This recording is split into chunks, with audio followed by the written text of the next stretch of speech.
Vendredi 23 décembre, dans le 10e arrondissement de Paris, un retraité de 69 ans armé a ouvert le feu rue d'Enghien, à proximité du centre culturel kurde. 3 personnes de la communauté kurde ont été tuées et 3 personnes blessées. Cette attaque rappelle celle de 2013, lorsque 3 militantes kurdes avaient déjà perdu la vie. Mandarin TV a rencontré Kendal Nezan, président de l'Institut kurde de Paris. D'une manière générale, donc, la communauté kurde était vraiment bouleversée par ce triple assassinat. Et elle était en colère parce qu'il y a 10 ans, 3 militantes kurdes ont été assassinées en janvier 2013 et que la justice n'a pas pu arrêter le commanditaire de ce triple assassinat. Donc c'est là la raison pour laquelle les gens étaient en colère. Donc tout mouvement politique, toute tendance confondue, les Kurdes ont participé à la commémoration donc, de cet événement. Et ils demandent aux autorités françaises de mobiliser la police et la justice pour faire toute la lumière sur cet assassinat qui a endeuillé la communauté kurde de France, qui compte 400 000 membres donc, en France. Pensez-vous que la justice française peut vraiment faire quelque chose?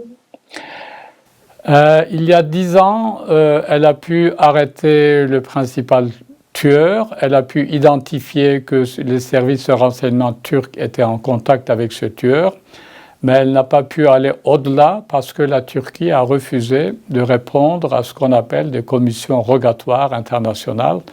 Et donc, ils n'ont pas pu aller au-delà.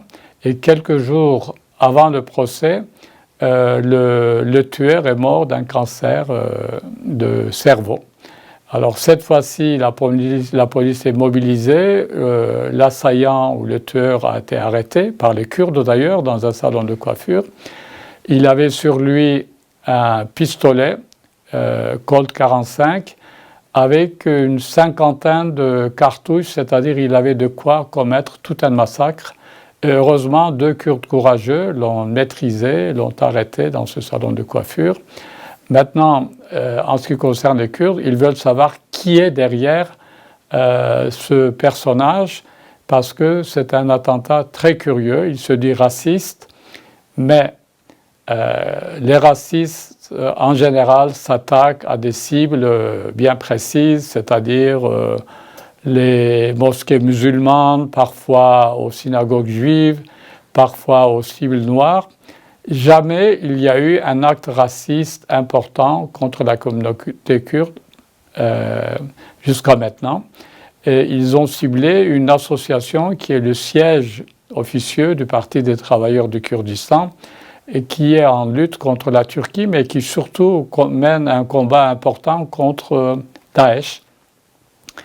Et donc c'est curieux qu'il soit allé dans cette rue juste devant cette association et qu'il ait tiré sur les gens qui étaient devant la porte de l'association.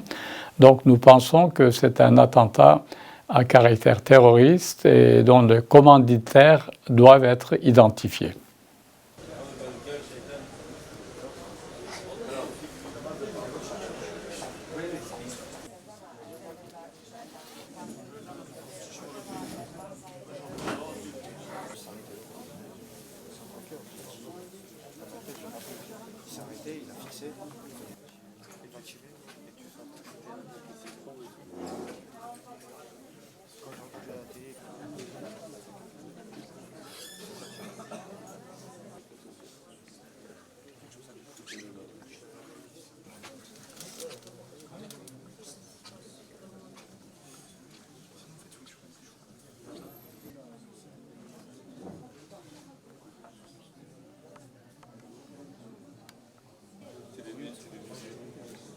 Moi, je suis même pas, pour moi, c'est la même chose. Je vais ici. J'ai déjà pas. J'ai...